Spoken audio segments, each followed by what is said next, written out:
Hello folks, this is Sula speaking. You're listening to another video for Teamfight Tactics. This footage is taken from a double-up game I'm playing with Headwinder.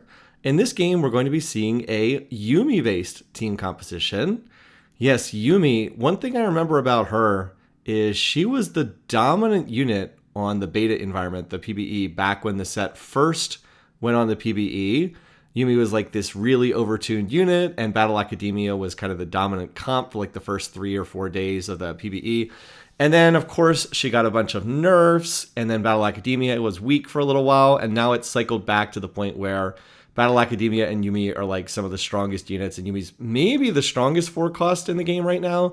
It's kind of hard to know because we've gone through so many patches in such a short time. This is technically the D version of the patch that we're on. There was an initial patch release, and then a hotfix patch, and then another hotfix patch, and then another hotfix patch, and we're actually on that third hotfix patch to the main patch, a D patch. So it is hard to keep track of this game because they patch at an unbelievable rate. It's really kind of insane how much they patch this game.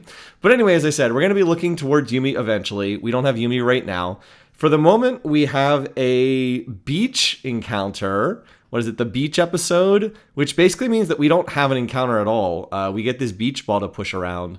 But as far as I know, the beach ball doesn't actually do anything in gameplay terms. I believe that it just kind of sits there and you can push it around, but it doesn't actually do anything. As far as my board goes, I think I had a rel from the initial minion round, and then I got 2 more rels, and then I had a pair of Syndras. So I asked Headwinder if he could send me the Syndra he had on his board, and I am going to look to play something that's based out of these units. At first, I was thinking maybe Star Guardians because I do have 2-star Syndra and I have a 2-star Rel, but I didn't see any other. Star Guardians here at the start of the game. So it's going to be dependent, at least in some part, on what units I end up seeing in this game. Okay, minion round's done. First augment is gold.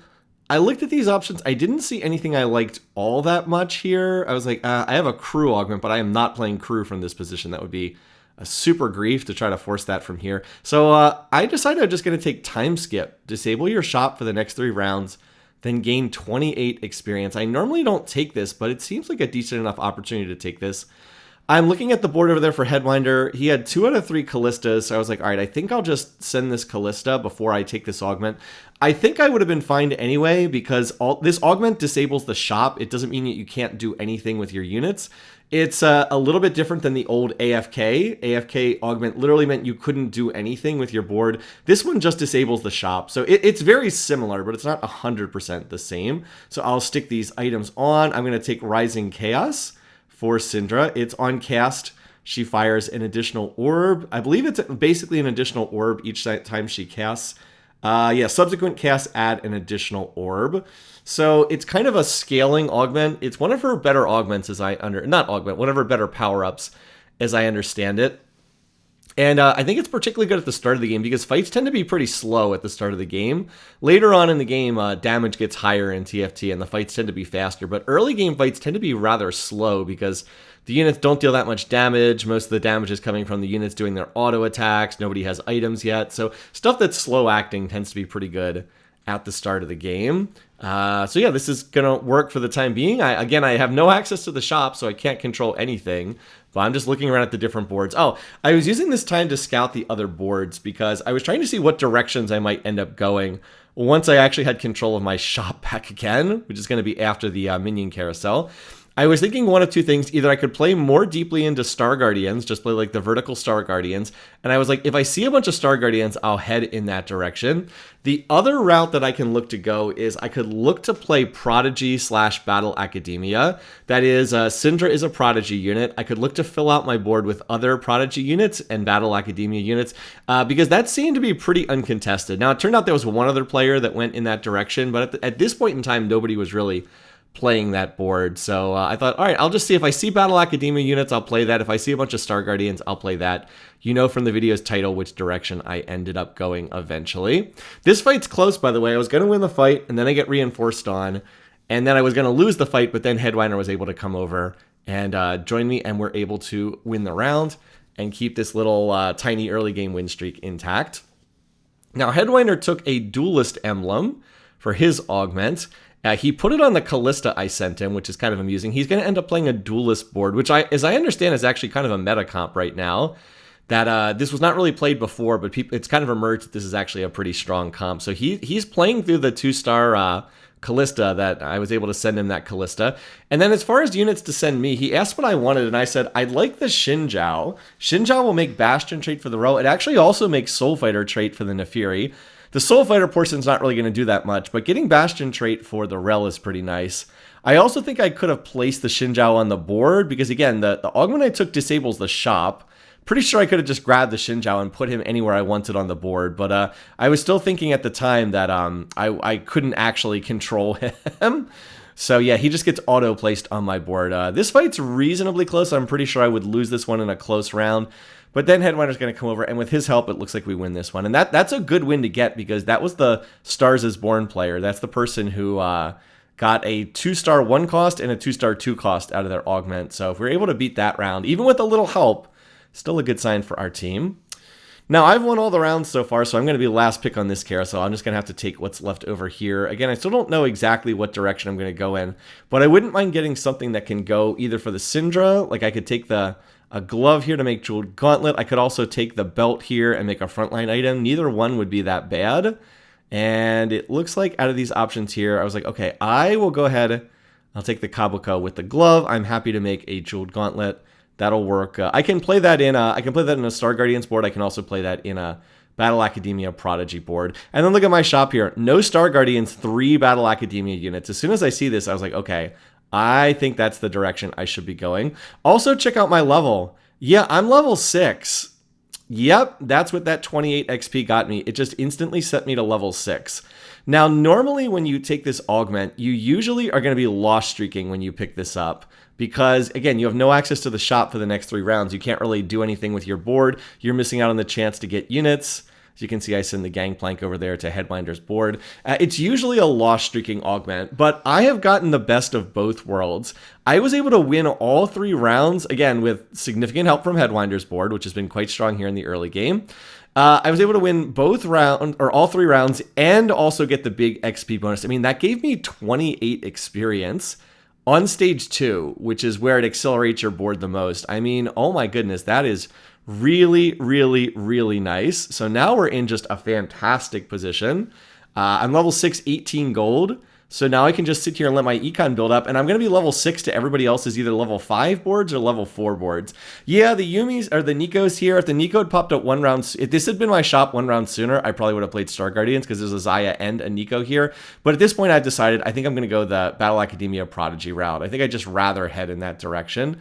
So I will put the Kate on the board, which is I really should have done last round. Nefiri was giving me Soul Fighter trait, and that was about it. So as soon as I lose Soul Fighter trait, there's no reason to play Xinjiao. I'll put in the Swain instead, and that'll maintain Bastion trait. Oh, you're also noticing this. You're noticing me jump on Google here. The reason is when I was doing the recording, normally I have the recording set on Open Broadcast Software so that it only grabs the League of Legends client, and that's all you ever see. Even if I'm like tabbing to look at other things, I had, for whatever reason, I had it set to grab what was on my desktop at this point in time. So you are seeing that I was checking an out-of-game reference. I was looking at how people were building this team comp. It even says Battle Academia Yumi and Leona on there. So that's the direction I'm going. But yeah, unfortunately, I had it set to record the wrong window. So you're going to see me tab out a couple times to look at this out-of-game reference. Whoops. I will try not to make that mistake again. It's a little distracting, but hopefully not too bad. For this send, I'm going to get a Rakan coming over from Headwinder. It's not the unit I most want, but we had the send-off cooldown. It'll help me hit this board. You can see Rakan's one of the units I'm going to play here. The basic board I'm looking to play is it's 5 Battle Academia, 5 Prodigy. Battle Academia, one of the big vertically scaling traits in this set, and then Prodigy is the trait that gives all of the units additional mana generation. Everybody on the team gets extra mana generation, and the Battle Academia champs get more.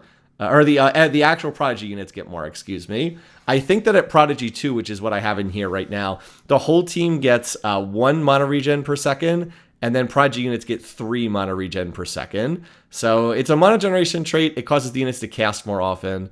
It's pretty solid here. Oh, and I'm going to clear my team planner. I sent that Udyr over to Headwinder. It's apparently turned out that Udyr is a really strong frontliner in the Duelist comp. What people have been liking to do is to give him the Colossal power-up, which causes him to take up 2 slots, but you don't really need to get past like 7 or 8 units on your Duelist board. You don't need to like cap out the board with 9 units, but people have been liking to get Udyr into the Colossus power-up, and then he just becomes super tanky. And you just can't kill the Udyr before the 6 duelists scale up enough attack speed that they just kill the whole board. So yeah, it's quite strong. This was one of the first times I had seen this. And then we went ahead and did our Friday morning double up games the next day. And Antisocial Monkey absolutely terrorized the whole lobby with this duelist board where he high rolled really hard, but it was just like lights out. So yeah, duelist, 6 duelists, pretty strong. And with the emblem, Headwinder's in a fantastic place to play the 6 duelist. Our second augment comes back as Prismatic, and out of the options here, I was like, it's not a Bastion Circle. I was tempted a little bit by the unlimited power, but I think I can do better than that. So I'm going to take the Pandora's items, and if you've ever watched me do these videos, you probably know I don't like Pandora's items as a Prismatic. It is a much better augment if you can get it at silver or gold. It's best as a silver augment because it does basically do the same thing no matter what you have. It rerolls your items, like it rerolls your item components, so you can kind of make perfect items. I don't think Pandora's items is necessarily bad for this team composition because in order to play this team competition, you need a lot of tiers and rods, like a whole lot of tiers and rods to make this team composition work. And sometimes you might not necessarily get that. But for a Prismatic, this is definitely not the one I would have picked, but I didn't like any of the other options more. I thought it was better than the other options, and now I do have to hope that I can get this Radiant item that's currently a Radiant Rageblade and is not what I want. I'm hoping it'll reroll into a some kind of a spellcasting item.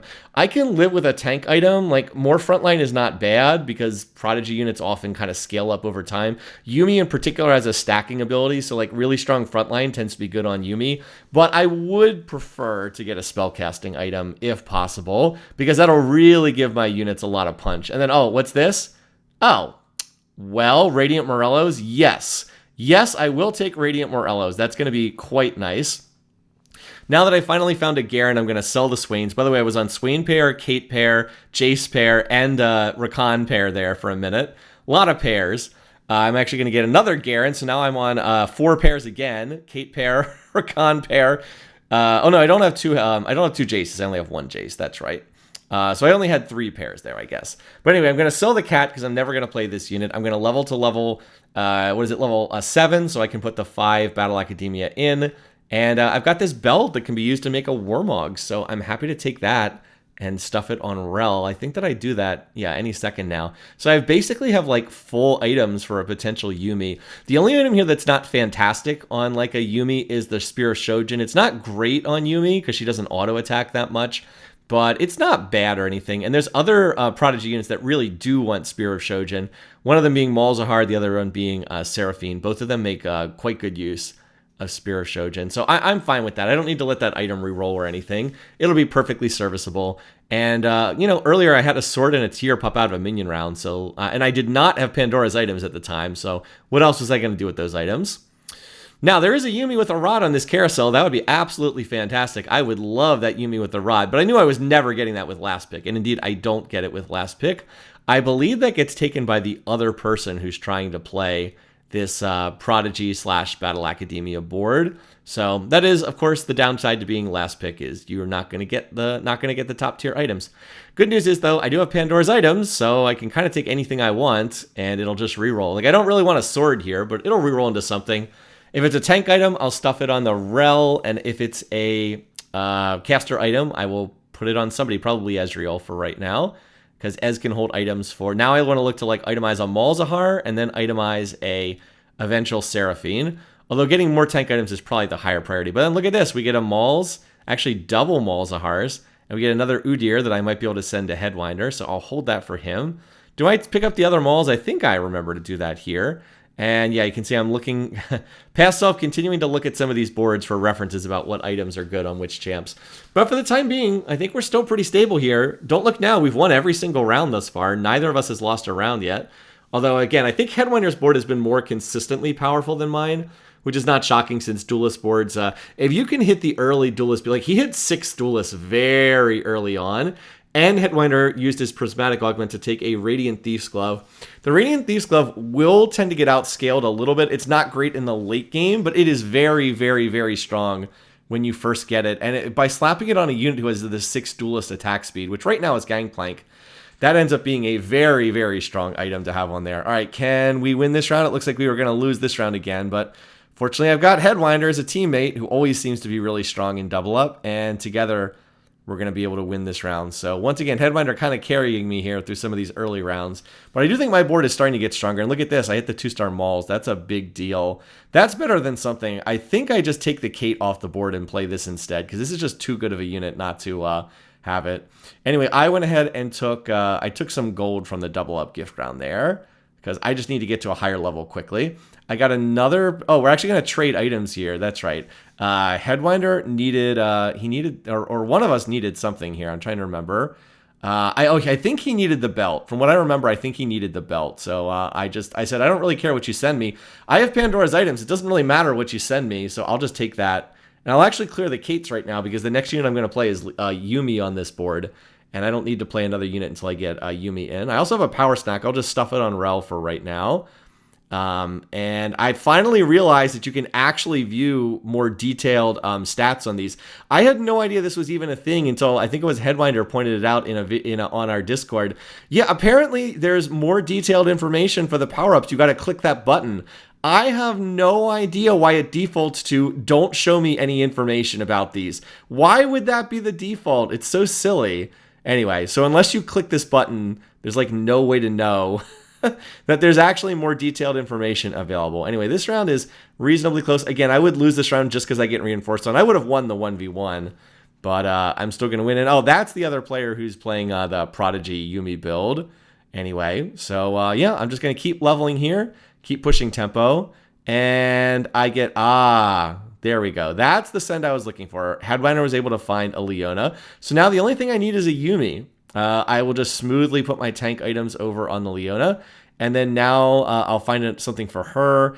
I think I take this one, gain 200 health and 40% potential. I didn't like the other options all that much there. Additional health is going to be nice. Leona gets armor and magic resistance. Her ability is, whenever she uses her ability, she kind of steals armor and MR from the enemy team. That's a tier. I want somebody to hold that tier because I'm going to want to build items out of it. So there we go. I managed to save it. I also get double cloaks here. As soon as I see this, I was like, you know what? Let's just go for the perfect tank items on the Leona. We'll do Wormogs plus Dragon Claw plus Bramble Vest, which, as I said, is like perfect tank items. Anyway, there goes another unit over to Headwinder. And then now I need to get to level 8 and look for some units there. I have the, what's her name? I have the, oh, by the way, and then look at this. And then I hit Yuumi on literally the first roll. I was like, are you kidding me? Just like that, I have Yuumi. Literally the very first roll. So I was like, all right, well, I guess I'm just going to go to level 9 then, because I have literally hit Yuumi on the first roll and Headwinder sent me a Leona. So this is a really stupid high roll game. Again, I've won every single round of the game thus far. Again, with help from Headwinder, because his board, I think, spikes earlier. My board should be coming online now. Yeah, look, I was able to win that round, barely, but I did win it. And now I'll come over to his board and see if we can help him out. I mean, I'm pretty sure he would have won that round anyway. He's actually running a cog temporarily with these items. These are going to be Ash items later, but he's got them on cog for right now.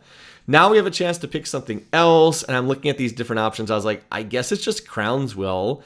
I don't love all of these. The other one that did the true damage wouldn't have been terrible either. But like, I just need more items that give me rods. So I'm actually going to go ahead and move these items to Yuumi. I want the Jeweled Gauntlet. I want the Morellos, the Radiant Morellos. And I'd like to make a Archangel Staff, which is a very good Yuumi item. So then I'll put the Spear of Shojin on Mauls. Now I need to move my power up over to Yuumi as well. And let's see, what are options? Look at this. Super genius. Every 1.57 seconds, gain ability power equal to your mana regen. Very, very strong at the on a Prodigy board that's getting lots of mana regen. So Yumi's going to stack. Yuumi already has 115 AP. She's going to get, what's her mana regen? I think I was checking this on Fight. I believe she has some pretty crazy amount of mana regen here that she's going to get every 1.5 seconds. So she basically has double Archangel Staffs here. And then her damage, she has how much mana regen? 12 mana regen per second. So she gains 12 AP every 1.5 seconds. Look at her AP. She has 270% AP. Oh my God. Oh my god, Yumi. Yeah, cat with a book. Dangerous stuff. Yumi actually has double books. She's a cat on a book, and then she has the Radiant Morellos.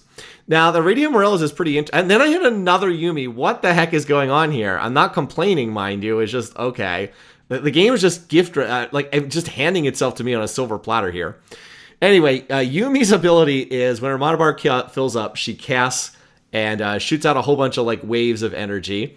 Every time she casts, she fires more of those attacks. I think they're called pages in the game script. By the way, Headwinder is another Yumi, so I'm going to get Yumi 2-star without even doing anything in 2 rounds, so okay. But every time she casts, she fires more pages. So she'll cast faster and faster, or not faster, but she'll do more and more damage with each casting. Here's the one sad thing though. This is the player who's contesting me. They have a 2-star Yumi with a Dawn Core, and unfortunately they rolled down to 0 while I'm going to level 9. So I was like, oh Yumi, one more cast. Oh, my Yumi was about to cast and would have wiped the whole board, but yeah, them having 2-star Yumi did make the difference there. Again, they rolled down to 0. I'm greeting out to level 9, so the win streak is snapped. I won, I think it was 12 rounds in a row, but I did finally lose a round. Headwinder still has not lost a round yet, by the way. He's still undefeated here. Yeah, I'm pretty sure if I had Yumi 2-star, I would have won that round pretty easily because I think my Yumi build is actually better, even though they have an artifact item. I have a Radiant item, and a Radiant item is better than an artifact item. And yeah, that's right. I was going to take the Zyra and send it to Headwinder because I think he wanted the Zyra. He's playing Ashe on his board, and he wanted Zyra to get in at least 3 Crystal Gambit, but I couldn't take the Zyra, unfortunately. So I will just take the Vest, and that's going to allow me to make the perfect tank items for Leona. And oh, what's this? It's a Seraphine on level 8, and a Cassante, which is the extra unit I wanted to play on this board as well. So I am hitting absolutely everything, and I might as well just level to level 9 right now, and just put this unit, because I might as well play the Seraphine. And then I'm not going to roll again because I have that extra Yumi coming over to my board from Headwinder. I'll just let my econ fill back up again. But look, I'm level 9 on 4-5 here, and I've already hit my entire board. Now I have to 2-star it, but I have hit my entire board right now. I have every single unit I play on this board. 5 Prodigy, 5 Battle Academia. The one extra unit that gets played on this board is Cassante, because he slots in with Rakan for Protector trait, gives some more frontline. And in addition to that, he also puts Wraith trait in play. Now, Wraith 2 doesn't do a whole lot, but I mean, it's better than anything else. And oh my god, that Yumi damage. That's Yumi 1. Also, look at that bar. See how much true damage the Yumi is doing? So Yumi's ability is, I believe it's every 5th page that she fires, she deals true damage. So like 1 out of every 5 pages deals true damage. But with her having the Morellos, the Radiant Morellos, she's applying the Radiant Morellos burn to like a massive portion of the enemy burn. So she's doing just an insane amount of true damage over there on her board. It's quite disgusting what she's doing. So this Radiant Morellos is a very, very good item on the Yumi. About the only thing that's missing is she doesn't have a Gunblade, which is often a popular item to put on Yumi because then she'll be healing your front line. Again, the only weakness of my team right now is the front line. It's a little bit sketchy. Leona has amazing items, but she's only a 1-star unit. One of the reasons why she has the power-up is I need her to be a little bit tankier. But yeah, so I don't have a Gunblade for healing, but like in every other way, Yumi does so much damage. Yeah. So yeah, now I'm the one going over to Headwinder's board, at least some of the time, although he seems to be handling himself just fine over there. And he has one more Leona just in case I can't seem to find Leonas on my own. But I've been high-rolling literally everything else this game, so why the heck not? For his board, I'm looking for Ashe, and I believe I'm also looking for Lee Sin. He still does. He finally found an Ashe, finally. But like he did have to roll it down on level 8, which makes sense. I mean, look at his items. He's got Kraken Slayer, Rageblade, and he's got a Sniper's Focus over there too. Oh my! And then he's slotted in Twisted Fate as an extra duelist, which seems like it should be pretty good. So I'm looking for an additional Ashe for him. And Lee Sin, of course, can also be a duelist, so I'll look for Lee Sin as well. I also probably should have been holding Udyr's, because he's actually getting pretty close to Udyr 3-star. And by the way, another Yumi, as if I didn't have enough Yumis, so okay. Now we might as well roll it down. Again, there's another Seraphine. Okay, can I find an Ashe for his board? Not so far. All right, well, there's 2-star Cassante. Okay, sure. There's the Zyra, and I think he was asking for the Zyra. There's a Leona. There's Rakan. Could send him TF as well, potentially. There's a Lee Sin. Okay, there's Ash. But Headwinder said Ash was the unit he most wanted. So I did roll it down and find an Ash. Now I just need one more Seraphine and one more Leona, with Leona being by far the most important unit. And I can make a Gunblade, so I'll go ahead and do that. And Shojin plus Gunblade's pretty good items on both Mauls and on Seraphine. So now I'm going to try to get a 2-star Seraphine and 2-star Leona, and if I can do that, my board should be pretty set. All right, this person has a 3-star Lucian for some reason, but yeah, Yumi's last cast wipes the board. I still had Mauls alive back there, so I could have done a little bit of extra damage, but it got a little close. Got a little bit tight on the Yumi there, but we do win and knock that team down to, I think, 1 HP. One other thing I should mention, 5 Prodigy is the trait. It's the one that gives you the most mana regen, but there is an extra property on Prodigy 5. All Prodigy units, 12% of the damage they do heals the rest of your team. And that's one reason why Prodigy 5 tends to be a big jump over Prodigy 4. Oh, and then the shop just gives me both units. Okay. All right, we are on 5-2, and I've completely filled out the board. The only thing I don't have 2-starred is Ezreal, and I don't obviously care about Ezreal. He's just in there as a trait bot. Yeah, now I have Seraphine 2-star in my 5 Prodigy board. Yep. I mean, could you high roll like any more than I've done in this game? About the only thing I could have done was hit Yumi 2 like a round sooner so that I could have won that round against the other Yumi player. But I mean, it's been a pretty disgusting high roll. We're on 97 HP, and the rest of the lobby is 9 HP, 8 HP, 1 HP. I mean, it's yeah, it's only 5-2. This game is like not on stage 6. We're on stage 5, and we're barely on stage 5. Oh my god, that Yumi damage. And yet as fast, I mean, Yumi did like 4,000 true damage that round.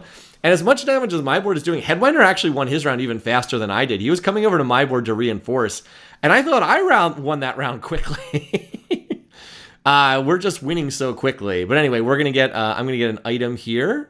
And what do I end up getting? Gargoyle Stoneplate. Okay, not exactly what I wanted. I would have preferred another item for the Seraphine, but sure, I can stick that on Cassante. It's certainly not bad.